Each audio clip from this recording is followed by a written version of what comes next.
Welcome back to East Texas Live on KETK. Joining us now via Zoom is Joanne Fuller with Hills Pet Nutrition, and we're chatting about why Hills supports the Clear the Shelters across our area this morning. Good morning, Joanne. Good morning to you. Nice to see you. What advice would you give someone who is considering adopting during Clear the Shelters but needs more resources to make an informed decision? That is a very good question, and I think after you've checked with your friends and your family to make sure that everyone's on the same page and you've made sure that the area or the place that you're living in is open to having pets, especially if you're renting, I think there's some really good resources very close to home that you can consult to help you make that decision if you feel like you need a little bit more information. One of them is the official Clear the Shelters website, which is hosted by NBC, and that is cleartheshelters.com. But Hills also has a wonderful website called hillscleartheshelters.com. Between those two websites, there's a wonderful source and host of information about how to choose a pet, what to think about before you go out to the shelter, what you need to bring with you, and really just great basic advice on what you should consider before going out to adopt a pet. That's great advice. You recently helped out with an initiative called Good Flights. Can you tell our viewers about that? Absolutely. It was a wonderful morning in Fort Lauderdale about 2 weeks ago when we met on the tarmac of the Fort Lauderdale airport with Greater Good Charities as well as 4 shelters in the South Florida area to work together to transport 155 cats from shelters that are a little bit more crowded with a lot of pets coming into their care from South Florida up to the northeast part of the United States to shelters that have a higher demand for adoption but perhaps not enough pets in the shelter to actually meet that.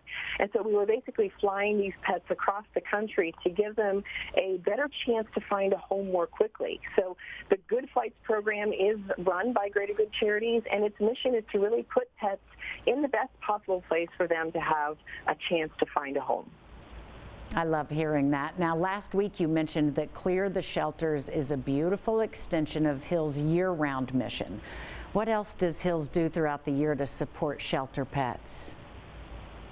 Well, that's a wonderful question, and what not many people know is that Hills has a very long history of supporting animal welfare, specifically in the area of providing nutrition to pets in shelters all across the United States. And for the last 20 years, we have been running the Food, Shelter, and Love program here in the U.S. and Canada, which today supports over 800 shelters across North America on a full-time basis by providing our nutrition, Hills Nutrition, to feed all the dogs and cats in their care. And across the course of the last 20 years, through that program, we have helped more than 12 million, almost 13 million shelter pets find homes in conjunction with the love and the care that the shelter provides. Now, I know that Hills works closely with shelters across the country, but how would you recommend someone goes about getting involved with their local shelter? Well, first of all, I highly encourage people to do that. It is really a tough time of year, as we talked about last week, for shelters all across the country.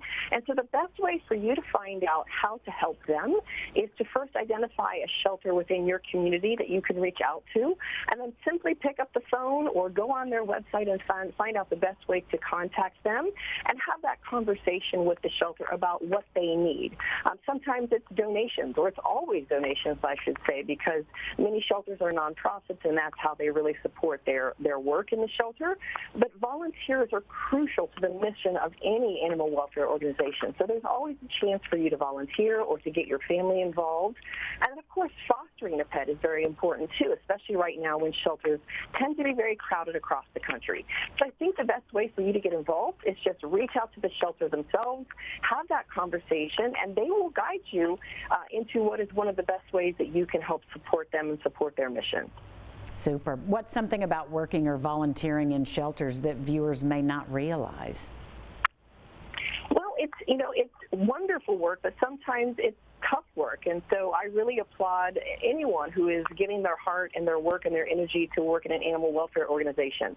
Sometimes the work is dirty, sometimes it's sweaty, but it's always rewarding. And I think once you get involved and you have that satisfaction of knowing that you helped make life better, not just for the pet in the shelter, but you also really supported the shelter team, the shelter staff, that is work that's worth doing. That's work that is truly rewarding. Absolutely. Thank you so much, Joanne, for doing what you do for our local shelters and all over the country. We appreciate you joining us this morning.